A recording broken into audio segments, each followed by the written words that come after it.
At Thanksgiving dinner, my cousin laughed and asked, "So, when's your turn to get married?" The room went quiet when I said, "I already did." Forks froze midair. My mother's smile collapsed, and my brother's wine glass trembled. They didn't know the invitations they'd signed for every single one were sitting in my folder upstairs. They didn't know someone had intercepted my grandma's letter. They didn't know I'd come tonight to make them remember.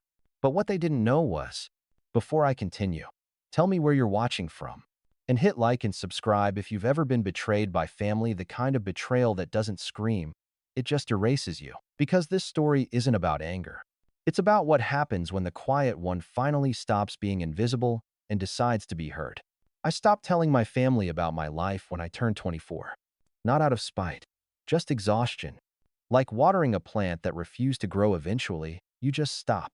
Back then, every Sunday dinner felt like an awards ceremony that didn't have my name on the list. Lucas, my older brother, always got the main course of attention. He'd arrive late, in his tailored blazer, his fiancée Olivia clinging to his arm like she was part of a magazine spread. Dad would clap him on the back, Mom would beam, and someone would say, "Tell us about that big promotion." There would be champagne, or at least sparkling cider, because even accomplishments needed a toast in that house. When my turn came, it was always background noise. "Oh, that's great, honey," Mom would say, scrolling through her phone, eyes flicking toward Bree's new haircut or Lucas's latest project.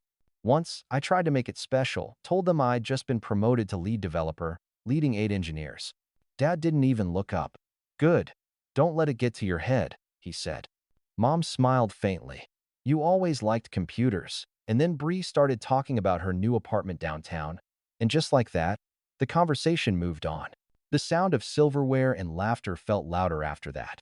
I smiled through it, kept eating, but something inside me went very still. That night, driving home, I decided I'd stop trying to be noticed. I'd still show up holidays, birthdays, group chat replies, but only the bare minimum. I told myself it was self-preservation, not surrender. I didn't know it then, but that silence would shape everything that came after. 3 years later, I met Sloan. Coffee shop, shared outlet, same playlist. She smiled when my charger barely reached and said, "We can share." That small kindness felt strange, like someone had seen me for the first time in years. We talked for hours. About work, music, old TV shows we both pretended not to love. Sloan had the kind of warmth that made people lean closer without realizing it. When I met her family, I braced myself out of habit. But Elena, her mom, hugged me at the door before I even said my name. David asked about my job and actually listened. Talia, her younger sister, made jokes about how tech people never blink. I laughed until my stomach hurt. They didn't just talk at each other, they talked with each other. It was loud, messy, human. And when I left, Elena said, "You're welcome here anytime." I believed her. I started wondering if that was what real family felt like. The first time I brought up Sloan to my parents, it was during dinner. Lucas was talking about the vineyard he and Olivia wanted for their wedding. Everyone was glowing. I waited for a lull and said, "I've been seeing someone. Her name's Sloan." "Oh, that's nice," Mom said, like I'd mentioned buying a new coffee mug. Bree raised an eyebrow. "How long?" "Almost 9 months," I said. Dad frowned. "That's serious?"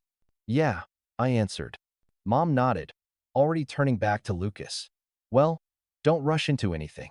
Then, Lucas, about those invitations. The conversation rolled on without me. I smiled like it didn't matter. But when I told Sloan later, she went quiet. "They didn't ask anything?" she said. "No, not even what you do." "That's sad," she murmured. "It's fine," I lied. We sat in silence, the hum of the fridge filling the space. But it wasn't fine. That was the night I realized invisibility had a weight, and I'd been carrying it for years. I didn't know it back then. But that dinner was a rehearsal for every heartbreak that followed. 6 months later, Sloan and I got engaged. It was quiet, perfect, a mountain overlook, wind cold enough to make us laugh. We celebrated with her family that night. There were tears, toasts, and the kind of warmth I'd never known growing up. Elena cried before Sloan even finished the story. David opened champagne he'd been saving for something that actually matters. Talia took a photo of us that still sits framed on our kitchen shelf. When I told them I hadn't told my family yet, they just smiled softly. You'll tell them when you're ready, Elena said. I waited until the next Sunday brunch. Everyone was there, Mom, Dad, Lucas, and Olivia, Bree with her new boyfriend. The usual chaos of clinking dishes and overlapping voices. I cleared my throat. Sloane and I are engaged. The table went silent for a beat. Then Mom smiled, polite, distant. Oh, congratulations, sweetheart. That's big news. Dad nodded once. How long have you two been together again? A year and a half. Huh. Okay. Well, if you're sure, he said, the way you'd talk to someone making a questionable purchase. Then Olivia leaned toward Lucas. So, the vineyard called back about the catering package. And that was that. My engagement got 30 seconds before the conversation returned to my brother's wedding menu. I remember gripping my water glass so hard I thought it might crack. Sloane deserved better. I deserved better. But all I did was nod and say, yeah, I'm sure. After that brunch, Sloane said, are you still going to invite them? I have to try, I said. She didn't argue. She just held my hand. We picked a small venue in the mountains with beams, string lights, the smell of pine in every gust of wind. 50 guests. People who actually wanted to celebrate us. But I still wrote out every family member's name by hand. Mom and Dad, Lucas and Olivia, Bree, Aunt Deb and Uncle Frank, even cousins Haley and Marcus. I sent them certified mail, signature required, because I knew how this family worked. I wanted proof they couldn't deny. When the postal confirmations came in, I felt something close to satisfaction. Delivered June 14th to Bree, June 15th to Mom and Dad, June 16th to Lucas and Olivia. All signed for, all received. I waited for the RSVPs. The deadline came and went July 15th. Nothing. I texted Mom. Did you get the wedding invitation? RSVP deadlines today. 3 hours later. She replied, oh, yes, we got something. Is that really happening? Yes. August 12th. You got all the details. Okay. Well, we'll see. Summer's busy. We'll see. 2 words that hollowed me out more than I expected. The family group chat kept buzzing all summer, 143 messages about Lucas's wedding. Venue updates, suit fittings, bridal shower photos. I posted once. Quick reminder. My wedding is August 12th. 3 reactions. Mom's thumbs up. Bree's heart emoji. Aunt Deb's smiley face. No one replied. They're not coming, Sloane said one night, her voice gentle. I know. You can't make people see you, Austin. But you can build a life with people who already do. I wanted to believe her. August 12th came. The sky was clear, sunlight spilling over the valley. Sloane looked like everything I'd ever waited for. Her family filled the front rows. My friends, my coworkers, all there. No one from my bloodline showed up. I thought it would break me. But when we said our vows, when Elena cried again and David toasted to found family, I realized something. I didn't miss them at all. Still, when I sent out thank you notes, I couldn't stop myself from writing one last message to Mom. The wedding was beautiful. Wish you could have been there. She never replied. I didn't know it then. But that silence, their silence was going to end at Thanksgiving. And when it did, I wouldn't be the quiet one anymore. The first few months of married life were everything I'd been missing. Sloane and I had a rhythm, slow mornings with burnt coffee, late-night grocery runs, laughter echoing off cheap apartment walls. It was small, but it was real. The kind of happiness that didn't need anyone's permission. Then, Lucas's wedding season arrived. The family group chat, the one I hadn't left yet, lit up like fireworks. Venue confirmations, floral choices, Olivia's dress fittings, photos of engagement gifts stacked on the Reed family dining table. I scrolled through it all, thumb hovering over the leave conversation button, but I didn't. Not yet. A part of me still hoped someone would remember I'd been married first. One Sunday brunch in October, I showed up wearing my wedding ring, thick, simple, silver. No one noticed. Mom hugged me at the door, said, "You made it. Good. We need your opinion on centerpieces." I sat at the table as Olivia displayed 3 options: cream roses, blush peonies, or wildflowers. The discussion lasted 40 minutes. When she finally turned to me and asked, "What do you think?" I said, "The middle one's nice." She smiled, turned to Bree. "What about you?" That was my entire contribution. 6 words. My ring caught the light as I reached for my coffee, and I remember thinking how surreal it was sitting there, married, while everyone talked about someone else's big day. I left early. Nobody noticed. When I got home, Sloan looked up from the couch. How was it? Same as always. Did anyone mention the wedding? No. I held up my left hand. Not even this. She walked over and took my hand gently. Their loss, she said. I wanted to believe her, but the ache behind her words matched the one in my chest.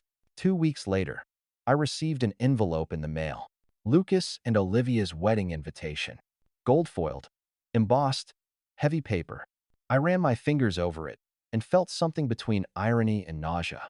They could send out dozens of invitations with perfect calligraphy, but my single cream cardstock envelope hadn't even been opened. I RSVP'd online, attending. Then I deleted the email. When November came, I drove 3 hours to the vineyard venue. Fall colors painted the hillsides, and everything looked like a magazine spread. Sloan stayed home. You sure? She asked when I left that morning. Yeah, I just need to see it through. She kissed me goodbye, but her eyes said she didn't like it. At the wedding, I was seated at table 12 back corner, near the restroom. Not the family table. Not even close. Mom waved when she spotted me. Dad gave a quick nod. Lucas looked radiant, of course, surrounded by laughter and champagne flutes clinking in perfect rhythm. When he gave his speech, he called Olivia his greatest blessing. When Dad gave his speech, he said, Lucas, you've made us proud once again. Once again. The words landed like a punch I'd already taken too many times. Between courses, Bree came over. You're being quiet, she said. Am I? Yeah. You okay? I'm fine. You seem distant. I looked at her, wondered if she even remembered my wedding day. I'm good. Just tired, I said. Okay.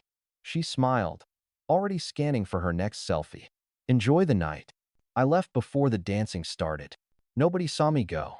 Driving home, I thought about every invitation that had been signed for, every silence that followed, every moment I'd chosen to stay polite instead of honest. Something inside me clicked. I wasn't sad anymore. I was angry, steady, calm, razor-sharp angry. When I got home, Sloan met me at the door. How was it? Perfect, I said. She studied my face. And you?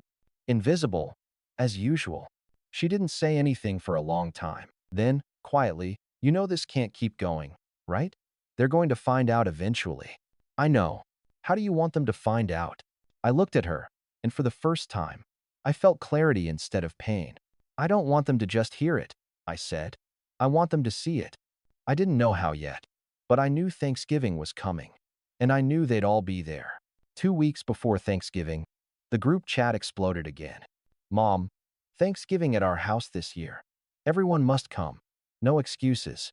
Big family gathering. The message was followed by a flood of replies. Olivia posting a gif of a turkey dancing. Bree saying she'd bring her new boyfriend. Dad confirming the time. Lucas promising to bring wine. I stared at my phone, thumb hovering over the keyboard. I typed, I'll be there. Then deleted it. Typed again. Sure. Sent. Sloan was sitting beside me.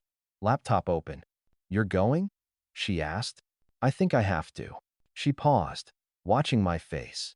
You sure it's a good idea? No, I said. But I can't keep pretending none of this happened. For the next few nights, I couldn't sleep. I kept replaying every moment, the unopened invitations, the empty RSVPs, my brother's smile when Dad toasted him as the pride of the family.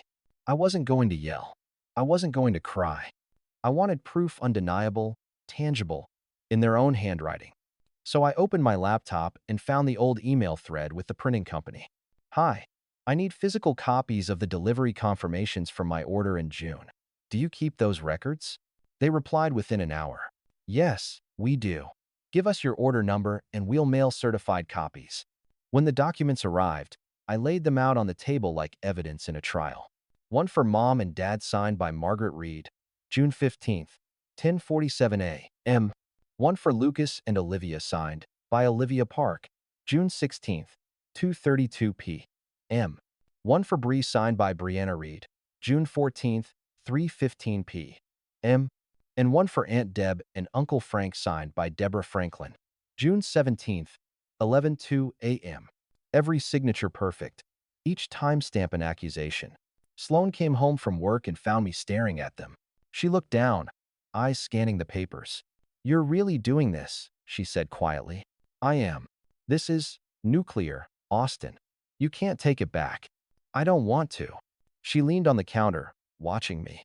"And what happens after?" "After?" I folded one receipt carefully. "I leave." "Leave the dinner?" "Leave them." She nodded slowly. "Then promise me something." "What?" "Promise you'll come home to me after. Not just physically come back." I reached for her hand. "I promise." The night before Thanksgiving, I put everything into a leather folder. The receipts, screenshots of the group chat, the RSVP list showing 0 reads, even a printed voicemail transcript moms will see. I added one more document I hadn't told Sloan about, an informed delivery screenshot from Grandma Evelyn's address.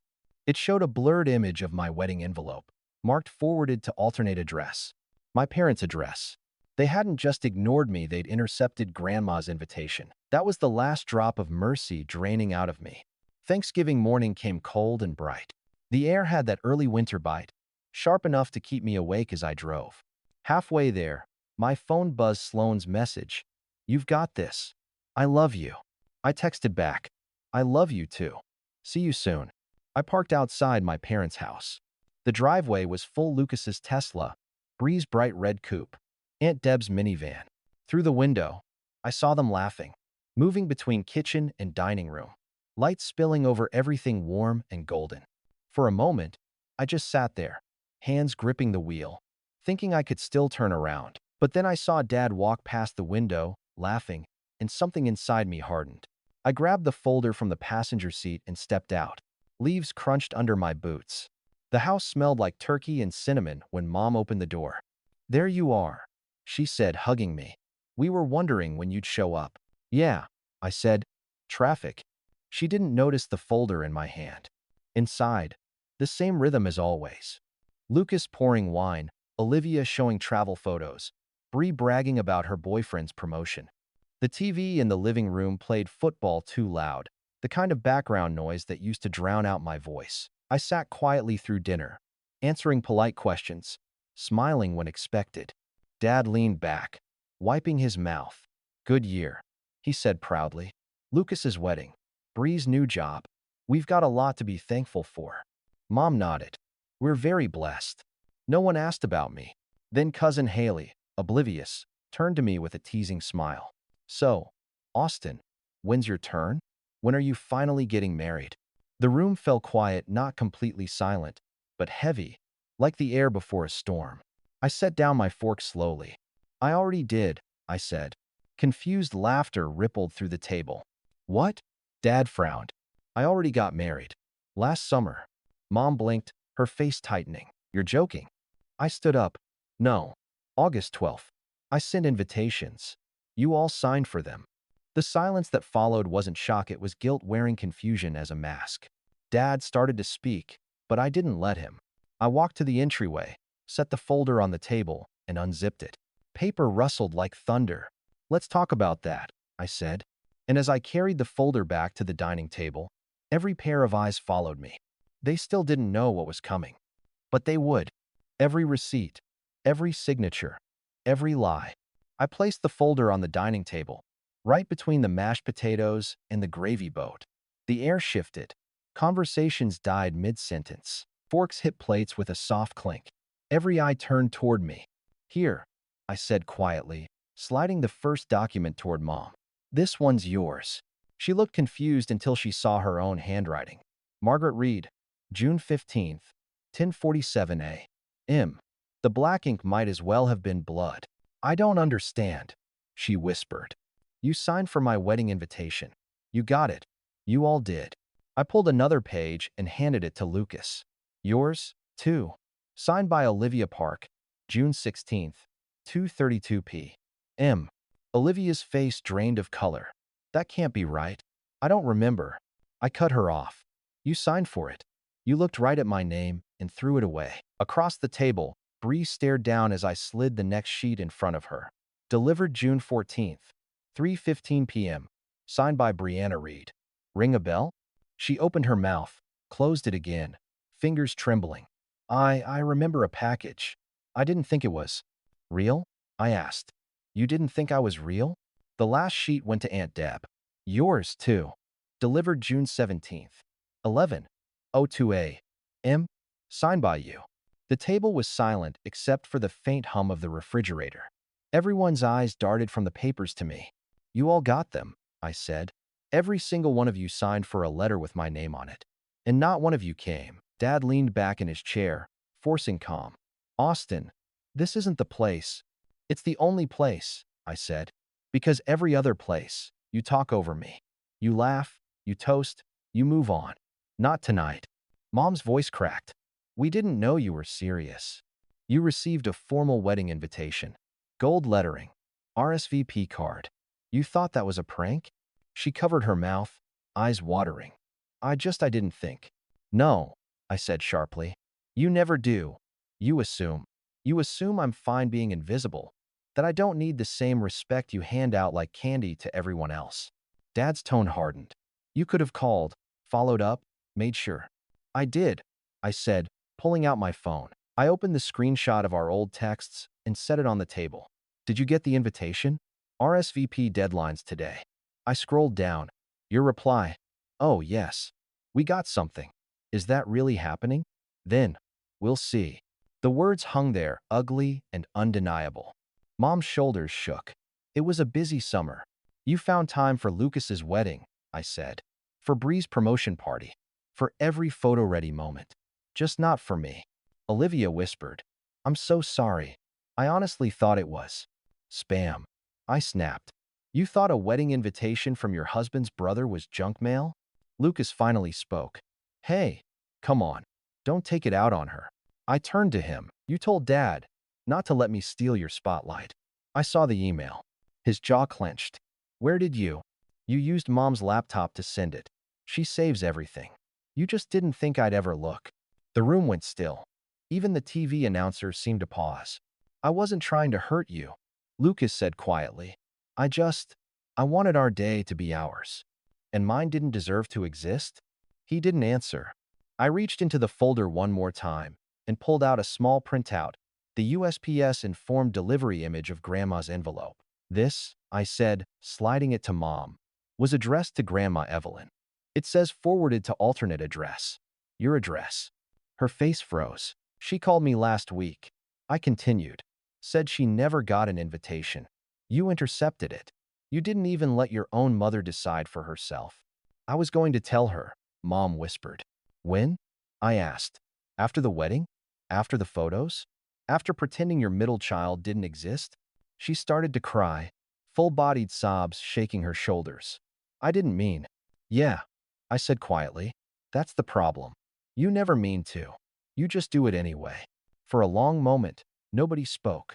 Bree stared down, cheeks wet. Lucas looked away. Dad rubbed his temples like he could erase me by closing his eyes. Finally, he exhaled. Okay, you've made your point. What do you want from us? An apology? A do-over? I shook my head. No, I just wanted you to see it. To understand what you did. Dad's voice rose. You're overreacting. Overreacting? I laughed, sharp and bitter. You ignored your son's wedding. You erased a year of his life. And you're worried about appearances. He stood up, face red.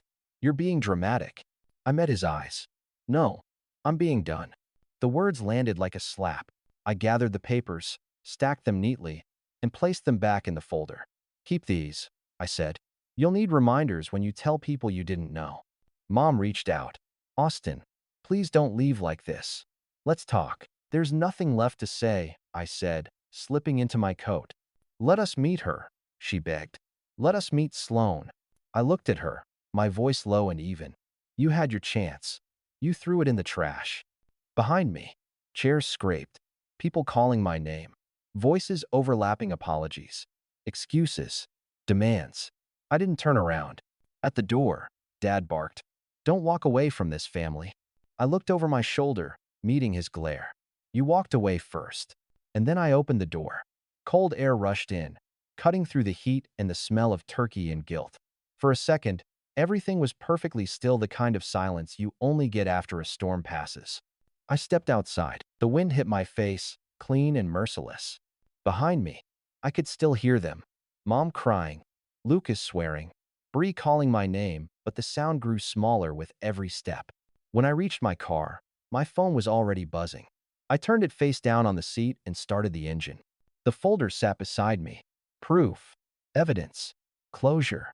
As I pulled out of the driveway, I caught one last glimpse of the house through the rearview mirror.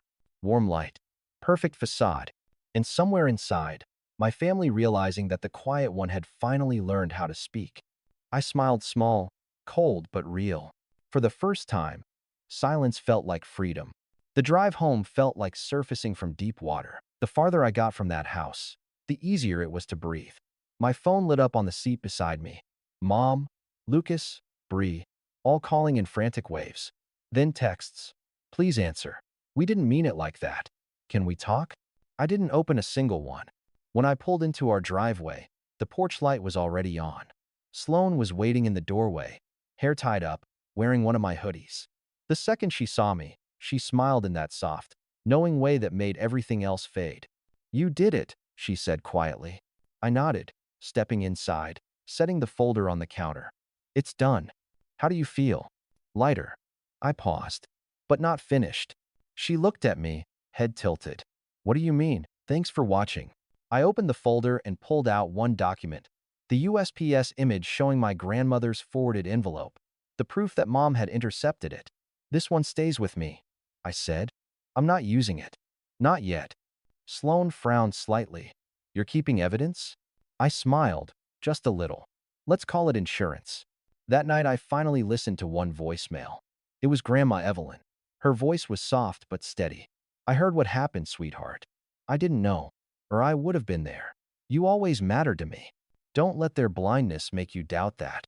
I replayed it twice before saving it. The next morning, I mailed her a letter with a photo of Sloane and me at the wedding barefoot in the grass, laughing. Underneath, I wrote, "Thank you for seeing me." The rest of the folder went into a locked drawer in my desk. I didn't need to use it now.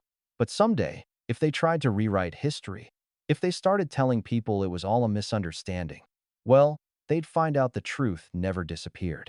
They thought I walked away empty-handed, but they just handed me the one weapon I needed. If you've ever been the quiet one, the forgotten one, the one who had to prove their own worth just to be seen, this story was for you. Because family isn't blood. It's the people who show up, who listen, who stay. I built mine from scratch, and I'm finally at peace with that. So, tell me where you're watching from and hit like and subscribe if you've ever felt like the outsider in your own family.